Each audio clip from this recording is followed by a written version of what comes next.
নমস্কার বন্ধুরা, আইস think for bird চ্যানেলে তোমাদের সবাইকে স্বাগত।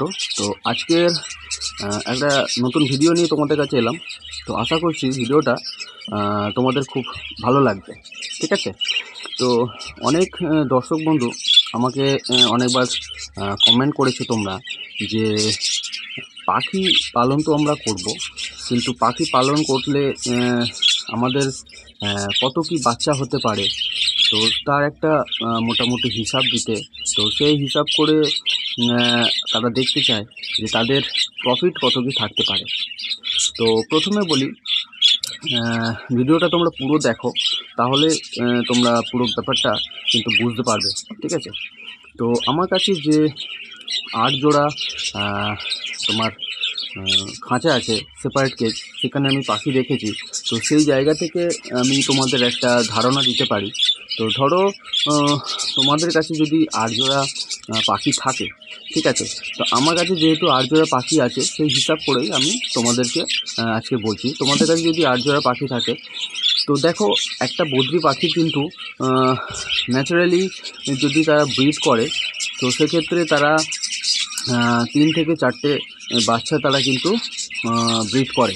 তো যেহেতু আমরা তাদেরকে খাঁচায় ব্রিড করাচ্ছি, সেক্ষেত্রে আমরা যদি তাদেরকে ঠিকঠাক মতো খাবার, ওষুধ এবং ঠিকমতো পরিবেশ যদি আমরা তাদেরকে দিতে পারি, তাহলে কিন্তু তারা এর থেকে কিন্তু আরও ভালো ব্রিড করে। মোটামুটি অনেক সময় দেখা গেছে যে 5টা 6টা ইভেন 7টাও বাচ্চা হচ্ছে কি একটা জোড়া থেকে পাওয়া গেছে। এবারে তোমরা যদি বলতে পারো যে এভারেজ যদি আমরা ধরি, তো মোটামুটি যদি আমরা 4টে করে বা 5টা করে বাচ্চা যদি আমরা প্রত্যেকটা জোড়া থেকে পাই, সেক্ষেত্রে মোটামুটি ধরো 8টা জোড়ার ক্ষেত্রে আমি 4টে করেই ধরছি, 4 আসছে 32টা। ঠিক আছে? 32টা কিন্তু বাচ্চা তুমি পাবে।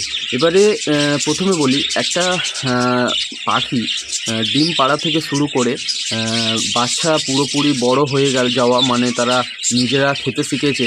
তো সামনে যে স্ক্রিনে তোমরা দেখতে পাচ্ছ যে নিচে পাখিগুলো বসে আছে, ওগুলো কিন্তু বাচ্চা পাখি। ঠিক আছে? তো মোটামুটি এই সার্কেলটা কমপ্লিট হতে 1.5 থেকে 2 মাস টাইম লেগে যায়। তো ডিম পাড়া থেকে শুরু করে প্রত্যেকটা ডিম পাড়া হয়ে গেলে মোটামুটি 21 থেকে 22 দিন পর্যন্ত সময় লাগে এদের ডিম ফুটে বাচ্চা বের হতে। তো তারপরে সেই বাচ্চাগুলো খাইয়ে বড় করে এবং তারা সেলফ ফিডিংয়ে আসতে মোটামুটি আরও 1.5 মাস সময় লেগে যাবে। তো আমি সেক্ষেত্রে ম্যাক্সিমাম করে ধরলাম যে 2.5 মাস সময় লাগে। তো সেই 2.5 মাস সময়ে তোমাদেরকে কিন্তু অনেক এদের প্রতি খেয়াল রাখতে হবে। তো সেই জায়গায় এই জায়গাগুলোতে তোমাদের খাবারের উপরে বেসিক্যালি নজর রাখতে হবে। তো খাবারের একটা কিন্তু কস্ট থাকে। তো সেই কস্ট হিসাবে যদি ধরি, মোটামুটি 2.5 মাসে একটা জোড়া, তার যদি 4টে বাচ্চা থাকে, মোট 6টা পাখি, কম করে হলেও 2.5 মাসে মানে তোমার কি বলবো, 4 থেকে 5 কেজি দানা কিন্তু তারা ম্যাক্সিমাম পর্যন্ত খেয়ে নিতে পারে। তো এখন তোমার ধরো 4 কেজি আমি যদি ম্যাক্সিমাম হিসাবে ধরি, তো 4 কেজির দাম তোমার 60 টাকা করে এখন যদি দানা যায়। তো সেক্ষেত্রে আমরা যদি মিক্স ফিড ইউজ করি, তো মোটামুটি সেই দানাটা 70 টাকা হিসাবে যদি কেজি পড়ে যায়, তো প্রায় 4 7 28 280 টাকা থেকে 300 টাকা কিন্তু তোমার এখানে খরচ পড়ে যাবে। ঠিক আছে? তো 300 টাকা খরচ তোমার এখানে দানার ক্ষেত্রে তোমার চলে আসবে। তো দানার ক্ষেত্রে আসার পরে এবারে তোমার কিছু এখানে ওষুধ তোমাদের অ্যাড করার দরকার পড়ে। তো পাখিদের অনেক ভিটামিন থাকে, ক্যালসিয়াম থাকে এবং শাক সবজি থাকে, তার উপরে বেশ করে সবুজ খাবার, যে শাক সবজি, এগ ফুড, এগুলো থাকে। তো এগুলো মিনিমাম আমি একটা লামসাম হিসাবে যদি ধরি, মোটামুটি তোমার প্রায় 100 টাকার মতো কিন্তু খরচা আসবে। তো 300 একে 400 টাকা কিন্তু তোমার একটা ক্লাচে, মানে পাখি বড় করে তুলতে গেলে তোমার কিন্তু একটা জোড়ার পেছনে খরচা হয়ে যাবে 2.5 মাসে। ঠিক আছে, এটা আমি ম্যাক্সিমাম ধরে বলছি, এর থেকে কম তো হবেই, বেশি হবে না। ঠিক আছে, আমি সবসময় বেশি করে বলছি, কারণ ম্যাক্সিমামটা ধরে চললে তোমাদের অসুবিধা হবে না পরে হিসেব করতে। তো সেক্ষেত্রে তোমার একটা জোড়ার পিছনে যদি 400 টাকার মতো খরচা হয়ে যায়, আর এদিকে তুমি যদি এভারেজ যদি 4টে পাখি বাচ্চা পাও, তো এখন কিন্তু মার্কেট প্রাইস যাচ্ছে 300 টাকা, 320 টাকা পেয়ার। ঠিক আছে, পাখি বিক্রির সময়। তো একটা ক্লাচে একটা জোড়া থেকে তুমি তাদের কাছ থেকে 600 টাকা থেকে 650 টাকা কিন্তু পাবে। তো সেক্ষেত্রে 400 টাকা এবং 650 টাকা যদি আমি মাইনাস করি, তো মোটামুটি তুমি একটা জোড়ার পেছনে 250 টাকা, মানে 200 টাকা থেকে 250 টাকা কিন্তু প্রফিট করতে পারবে।